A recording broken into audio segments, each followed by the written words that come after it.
Marwadi university మంచి భవిష్యత్తు కోసం తెలుగు విద్యార్థులు ఇష్టపడే యూనివర్సిటీ. కాల్ 9059052378 9059052379.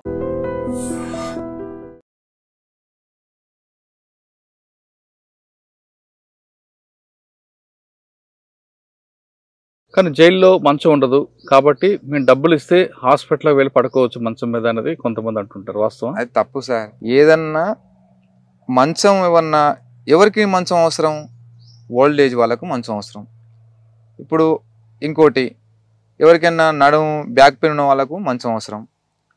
నీకు అంతవరకు అంటే ఇప్పుడు ఆయన హాస్పిటల్లో డాక్టర్ తోటి చెకప్ చేసిన తర్వాత ఆయన అవుట్ హాస్పిటల్కి వెళ్ళి వచ్చిన తర్వాత లేదు నీకు అవసరమే అని డాక్టర్ రాస్తే అప్పుడు వాళ్ళకు మంచం ఇస్తారు.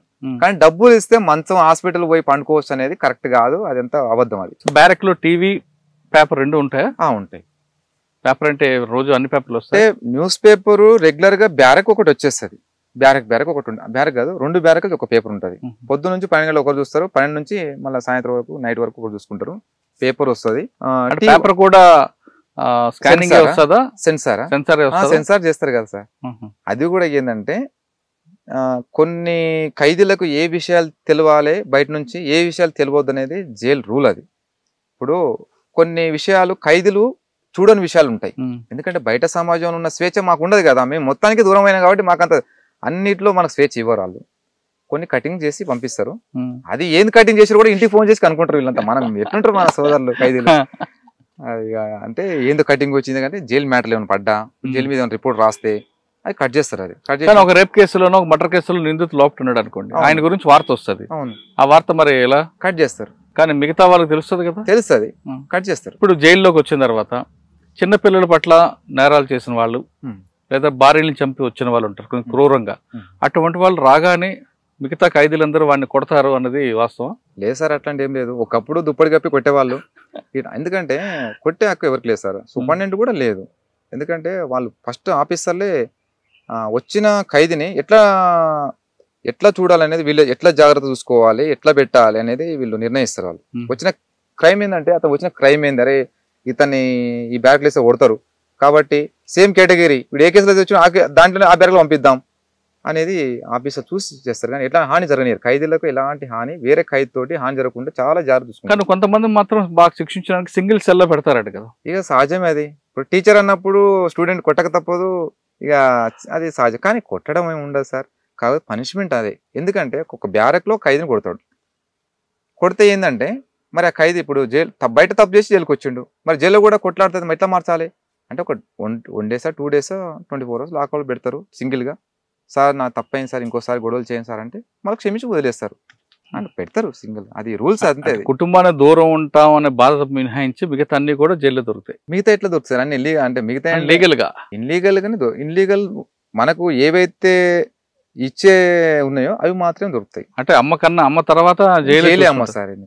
ఎందుకంటే కరోనా టైంలో ఖైదీల కుటుంబాలు ఈరోజు ఊపిరి పీల్చుకొని బతుకుతున్నారంటే జైలే దానికి కారణం.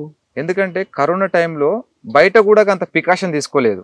కరోనా టైంలో అంటే మాకు అంత ప్రికాషన్ తీసుకున్నారు. సూపరింటెండెంట్ సంపత్ సార్ ఉండే అనే ఎక్కడ ఖైదీలను అక్కడ మొత్తం ఎవరి బ్యారక్లు అక్కడ పెట్టేసి వాళ్ళకు రోజు ఏది మన చెకప్లు చేయడము, తర్వాత మనకు ఏదన్నా కొంచెం సిమ్టమ్స్ ఏమైనా ఉంటే కూడా ఎంబడే అంటే బయట కొంచెం హాస్పిటల్ బయట పంపేది కాదు, కాకపోతే కొంచెం జాగ్రత్త తీసుకునేది. ఇంకోటి అక్కడ ఏంటంటే అది కొంచెం లిక్విడ్ ఇచ్చేది. అంటే బ్లాక్ ఉంటుంది అంటే అది బయట తాగి రోజు లేదు, కానీ మేము మాకు ప్రతిరోజు ఇచ్చారు. అది ఇది కషంలా ఉంటుంది బాగా, బూస్ట్ అంటే ఎనర్జీ కోసం. అట్లా మేము చాలా బాధపడ్డాం.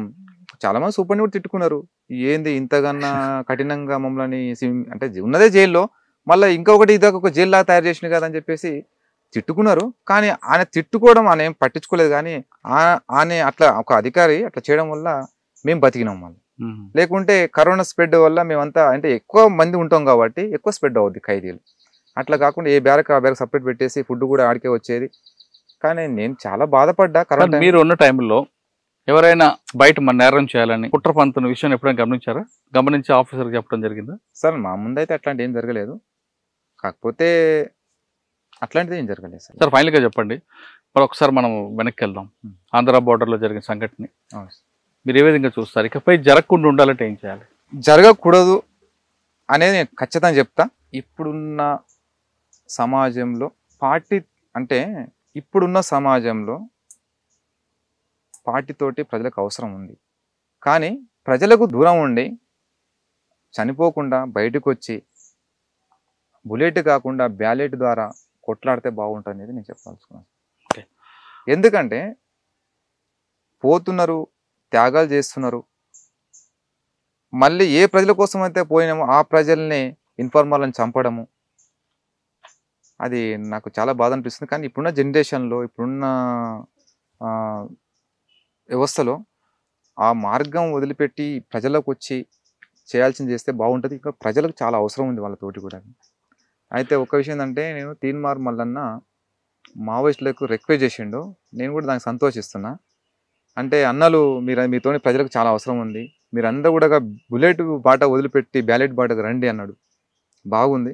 కానీ ఆయన చెప్పినట్టుగా ప్రభుత్వాన్ని కూడా ఒప్పించాలి. వాళ్ళతోని చర్చలు జరుపుతాయి కదా వాళ్ళు బయటకు వచ్చేది. ఇంకోటి, ఈ ఒకప్పుడున్న మేధావులు మావోయిస్టులకు ప్రభుత్వాలకు చర్చలు జరిపి హింసని ఆపాలని చెప్పేసి చాలా ప్రయత్నాలు చేశారు సార్. కానీ అట్లాంటి మేధావులు ఈరోజు లేరు. ఉన్నా కూడా పాలక వర్గాల భుజాల మీద కూర్చొని వాళ్ళకే భజన చేస్తున్నారు. అంటే వాళ్ళు కూడా దిగజారిపోయారు. ప్రజాస్వామిక మేధావైన వాళ్ళు ఎవరు లేరు. ఇప్పుడు ఉన్నా కూడా వాళ్ళు ఎవరు కూడా ఖండిస్తలేరు. ఇంకోటి, వాళ్ళు ఇప్పుడు మావోయిస్టులు వేరు కాదు, పోలీసులు వేరు కాదు, అందరు ఈ దేశ పౌరులే, ఇండియానే. మరి ఇండియాలోనే ఉన్న మనం ఒక్కటే గడ్డ మీద పుట్టిన వాళ్ళు మనం చంపుకొని మన కుటుంబాలంతా కూడా చాలా నష్టపోతుంది. మరి పాకిస్తాన్ నుంచో లేకుంటే చైనా నుంచో లేకుంటే బంగ్లాదేశ్ వచ్చినటువంటి తీవ్రవాదులు అయితే కాదు, ఉగ్రవాదులు అయితే కాదు. మరి ఈ దేశ పౌరుల మీద ఈ దేశ మిలిటరీ యుద్ధం చేయడానికి అధికారం లేదు. కానీ ఎందుకు ఈ దేశ పౌరులు తుపాకులు బట్టి ఎవరి కోసం పోరాడుతుంటే ఎందుకోసం పట్టారనేది ఒక ప్రభుత్వాలు ఆలోచించి దీన్ని పెద్ద మనసుతోని ఆలోచిస్తే ఖచ్చితంగా సమస్య సాల్వ్ అవుద్ది, హింస కూడా తగ్గిపోద్ది. వాళ్ళు కూడా బయటకు వచ్చి, ఎందుకంటే ప్రజల సమస్య లేకుంటే వాళ్ళతో అవసరం ఉన్నది కదా. ఈ ప్రజల సమస్యల్ని ప్రభుత్వాలు పరిష్కరిస్తే తుపాకీ బట్టి కొట్లాల్సిన అవసరం ఏముంది? కరెక్ట్. కాబట్టి ప్రభుత్వాలని ఉంచాలంటే, ప్రభుత్వాలని ఒప్పించాలంటే మేధావి శిక్షణే మెయిన్ పాత్ర. కానీ ఆ మేధావి శిక్షణ అంతా కూడా ప్రజాస్వామిక మేధావులంతా కూడా ఆలోచించి ఒక్క నిర్ణయానికి వస్తే బాగుంటుంది అనిపిస్తుంది నాకు.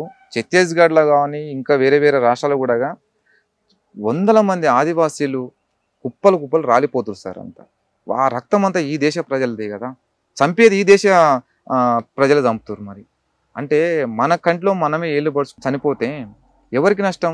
ఇద్దరికి నష్టమే, మనకి నష్టం.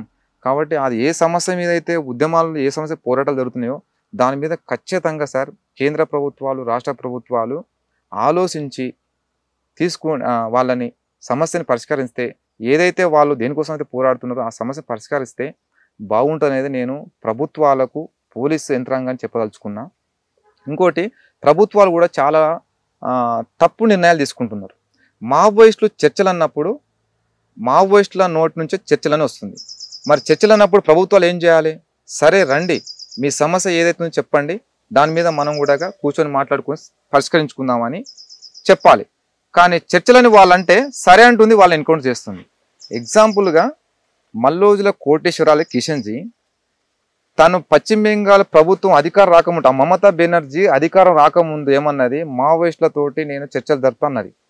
అక్కడ కొంచెం ఏ ఫ్రీడమ్, ఆమె ఓన్లీ కమ్యూనిస్ట్ పార్టీని కూల్చడం కోసము మావోయిస్ట్ పార్టీ నినాదం తీసుకొచ్చి అక్కడ కమ్యూనిస్ట్ని, రివిజనిస్ట్ పార్టీని అక్కడ కూల్చి ఇక్కడ తృణమూల్ కాంగ్రెస్ పార్టీ అధికారం వచ్చింది. మరి వచ్చిన తర్వాత ఏం చేసింది? కిషన్జీని, అయితే కిషన్జీకి మద్దతుగా, ప్రభుత్వానికి మద్దతుగా ఎవరు, సామాజిక కార్యకర్త స్వామి ఇగ్నేష్ అని అతను, లేదు నక్సల్స్ని మొత్తం కూడా బయటికి రప్పించాలి, వాళ్ళు చేసే పోరాటాలని కూడా, అంటే వాళ్ళు ఏ సమస్య మీద పోరాడుతున్నారో వాళ్ళందరినీ కూడా ఆ సమస్య మీద ప్రభుత్వాల ముందు పెట్టి వాళ్ళతో చర్చలు జరిపి శాంతియుతం చేయాలని చెప్పేసి సామాజిక కార్యకర్త స్వామి విఘ్నేష్ ప్రయత్నం చేస్తే, అప్పటికి ఈయన స్వామి విఘ్నేష్ కూడా మల్లూరు కోటేశ్వరరావు లెటర్ రాసిండు. ఈయన రాసిన లెటరు అంటే ఫస్ట్ కిషన్జీ రాస్తే మల్లోజుల ఈయన స్వామి విఘ్నేష్ కూడా లెటర్ రాసిండు. ఆ లెటర్కు రిప్లై రాకముందే కిషన్జీని చంపేసింది. అంటే నీకు చంపకుంటే నీకు సమస్య అనేది సాల్వ్ అయ్యేది కదా. అంటే ప్రభుత్వాలు కూడా అంటే నక్సల్స్ చర్చలు అన్నప్పుడు ప్రభుత్వాలు ఆలోచించి చర్చలు చేస్తే హింస అనేది ఉండదు, ఇంకోటి శాంతి నెలకొంటుంది. కానీ చర్చలన్నీ వాళ్ళు చెప్పంగానే వీళ్ళని చంపడం అనేది కరెక్ట్ కాదు. చర్చల పేరు మీద చంపి వాళ్ళని నిర్మూలించడం అనేది కరెక్ట్ కాదు. వాళ్ళందరినీ కూడా బయటికి తీసుకొచ్చి వాళ్ళు ఏ సమస్య మీద అయితే పోరాడుతుందో ఆ సమస్యను పరిష్కరించి ప్రజలలో కలపండి. వాళ్ళు కూడా బయటకు వచ్చి ప్రజాస్వామ్యబద్ధంగా ఓటు ద్వారా ప్రజల్ని ఒక నవనిర్మాణ మార్గంలో తీసుకుపోతే బాగుంటుందనేది నేను అనుకుంటున్నా. ఇప్పుడున్న పాలకులు కొంతమంది ప్రజలకు న్యాయం చేయాలని పోరాడుతున్నారు, కొంతమంది దిగజారిపోతున్నారు, అంటే ప్రజలకు ద్రోహం చేస్తారు. కాబట్టి అట్లా కాకుండా వాళ్ళకి నక్సల్స్ గిట్ట బయటకు వచ్చి ఓట్లలో గెలిస్తే ప్రజలకు ఖచ్చితంగా 100% సామాజిక న్యాయం జరుగుతుంది ఖచ్చితంగా.